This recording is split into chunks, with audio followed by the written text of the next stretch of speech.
Right next to me is Dr. Maggie Larché, who is a rheumatologist from the University of McMaster, and she's also the director or the head of the Scleroderma Research Group. So welcome so much, welcome to, and thank you so much for joining us today. Thank you. It's a pleasure to be here. And with that, I'm going to ask, tell us about kind of your journey and how you got into rheumatology and specifically how you specialized in scleroderma. So rheumatology was a tortuous decision, a long and winding road. I absolutely loved internal medicine, and I ended up doing a PhD in the middle of my internal medicine training, where I was looking at the immune system in asthma. So I was destined for a career in respirology, and I got really involved in the immunology and decided that the rheumatology specialty was more immunological and therefore more interesting to me. And I really love those complex cases of internal medicine trying to fit the jigsaw puzzle together. So that's rheumatology, and then scleroderma is just an exaggeration of that. With pure internal medicine, you have to keep your brain alive and think about all the nuances of the internal organ involvement in that disease. So I sort of moved in towards scleroderma. That's wonderful. And I love, first the honesty that you brought to your answer, as well as you really followed your passion to be here and your interest, which is amazing. Yeah. Tell us a little bit more about scleroderma, because it is one of those, I'm going to put quotation marks around this, rare, what we say rare conditions. Mm-hmm. And what should, the general public know? What should patients know about it? Yeah, so it's one of the most common rare diseases, and actually this month is Rare Disease Month. So we're right here on target. It is a disease that is characterized by cold white fingers, Raynaud's disease, which is really common in the population, especially in young women. But 90% of patients with scleroderma actually start with Raynaud's. And then it can involve scarring and fibrosis of many internal organs, the lungs, the heart, the kidneys, the gut. And we have some emerging treatments for that and some older fashioned treatments that are helpful for monitoring and for keeping the disease quiescent. Really well said, and I don't think if anyone has ever explained it that way to me. I'm someone who lives with Raynaud's. And so, to think about that, right? So what Raynaud's is a lack of small blood vessels, if I'm correct, in the extremities, and in this case, my fingers, and they are white and cold as we speak. So, but how do I know if I've developed any fibrosis or any involvement of the internal organs? Like, when should I try to come see you? In case that ever did happen. Yeah. So that's a great question. It's such a common condition, particularly in women. About up to 10% of women have Raynaud's. Mm-hmm. When should a patient worry and when should a family doctor worry? Really, if there are any other what we call red flags. Okay. And those red flags are, some of them are a bit vague, like fatigue. Hands up, who's fatigued? But more specifically, other symptoms of a connective tissue disease. And what do I mean by that? Dry eyes, dry mouth, new skin rashes, tightness of the skin, puffiness of the skin, ulcers on the fingertips, difficulty swallowing, challenges with bowel habit, bloating, constipation, diarrhea, anything that's new and isn't explained by other things should be considered in any patient with Raynaud's. And of course, there are two different types of Raynaud's, or at least the classification of Raynaud's is either primary, which is what most, in particular, women have, and it starts in their adolescence, and it can be with you for the rest of your life. And then there's secondary Raynaud's, which often starts at an older age, and anything beyond mid to late 20s. That's a red flag. Suddenly started, that doesn't make sense because primary Raynaud's usually occurs in adolescent girls in particular.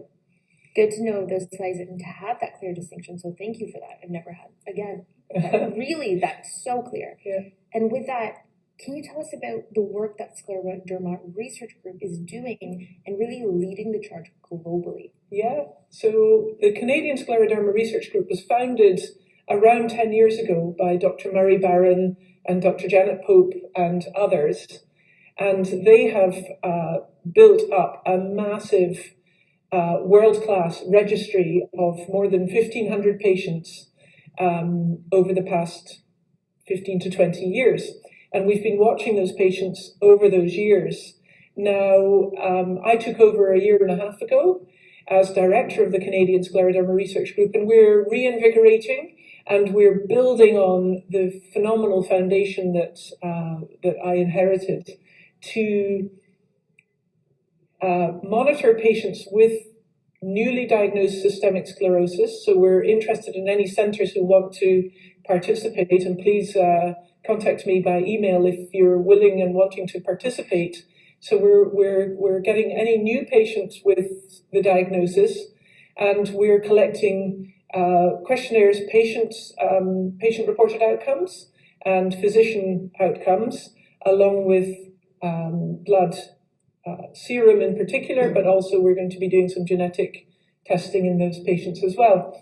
So we're hoping to expand the knowledge of not only the clinical phenotypes, i.e. what symptoms those patients have, but also what their progression is, and correlating that with their biomarkers.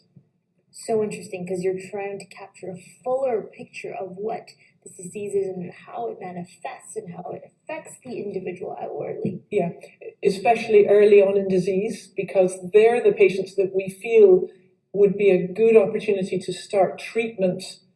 Once we have the data, start treatment early so that we can perhaps limit the amount of fibrosis scarring that goes on in the other internal organs.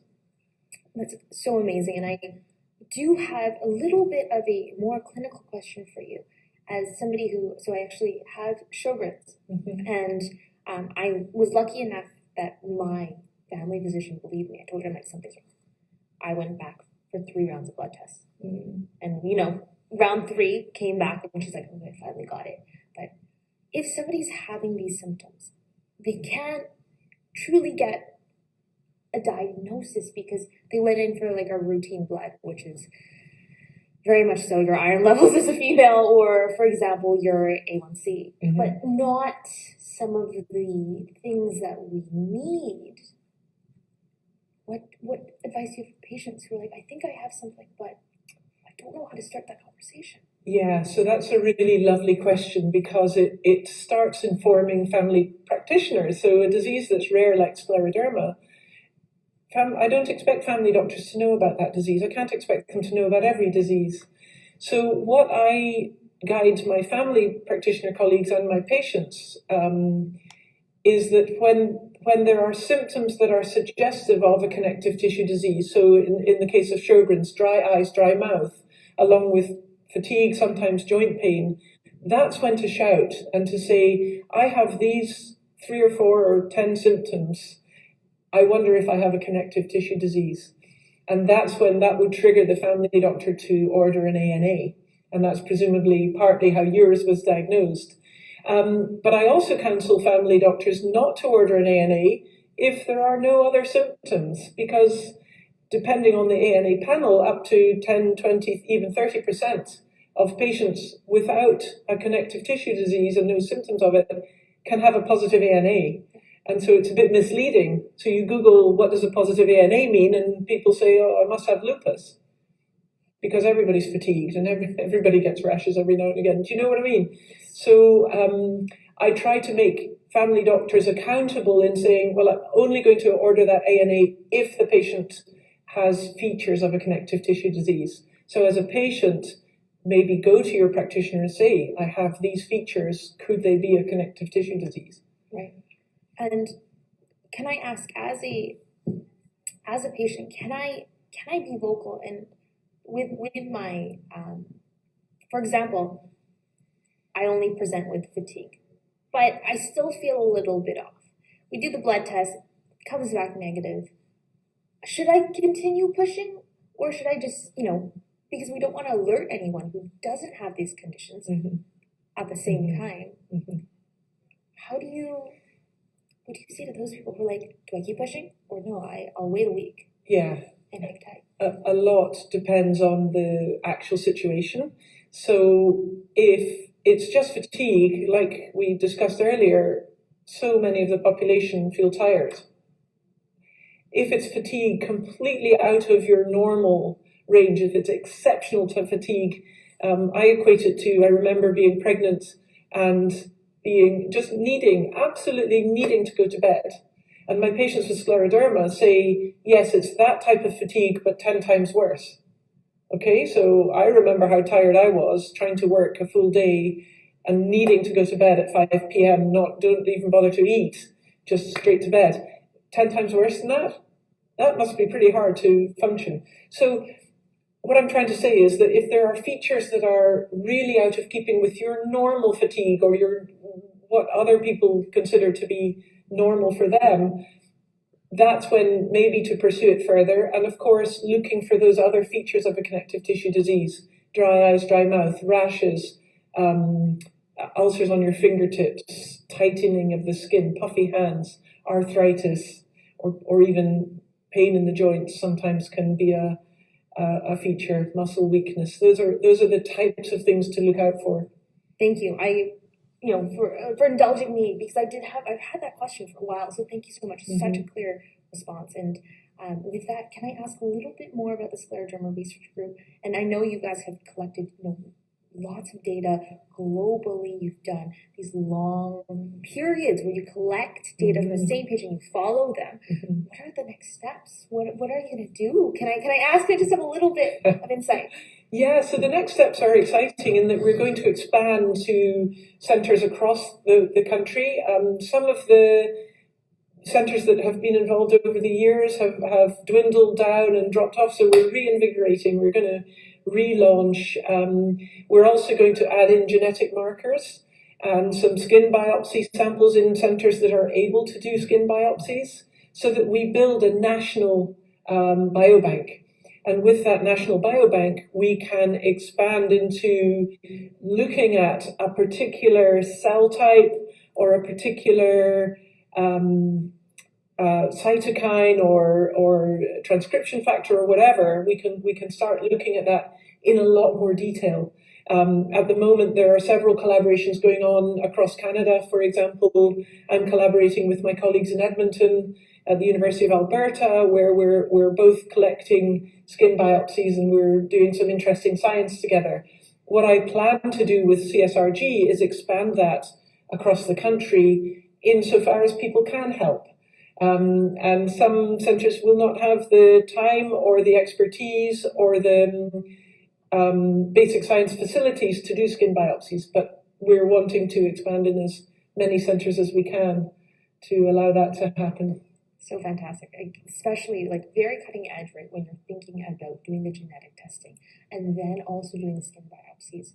So, I just admire your work. So thank you so much, Dr. Larché.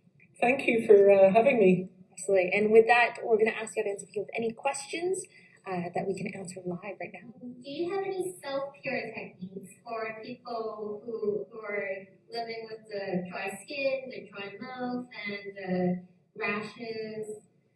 So that's a really broad question, but there are several self-help strategies for dry skin, of course.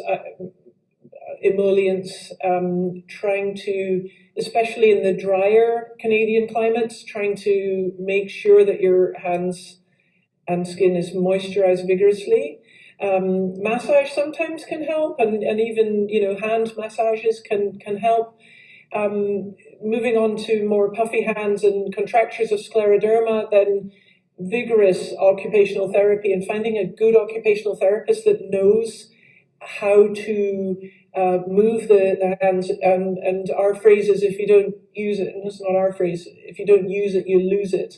And that really is particularly pertinent to patients with scleroderma. So getting a decent hand occupational therapist, and teaching that as a self-help, teaching the occupational therapist that they need to treat your hands as if you have burns. And occupational therapists know how to treat burns. They vigorously try to extend those hands to prevent those contractures. So that's another self-help. Do those exercises. Dry eyes, dry mouth. There are a million over-the-counter treatments that, unfortunately, we say try them all. The trouble is you spend a fortune on trying them all. Something that helps one person doesn't necessarily help another. Rashes don't have any decent self-help ideas other than emollients and make sure you keep your skin moist. Well, with that, we want to thank Dr. Larché, and we want to thank the audience for tuning in. And with that, we'll see you at our next session. Bye. Take care, everyone. Thank you.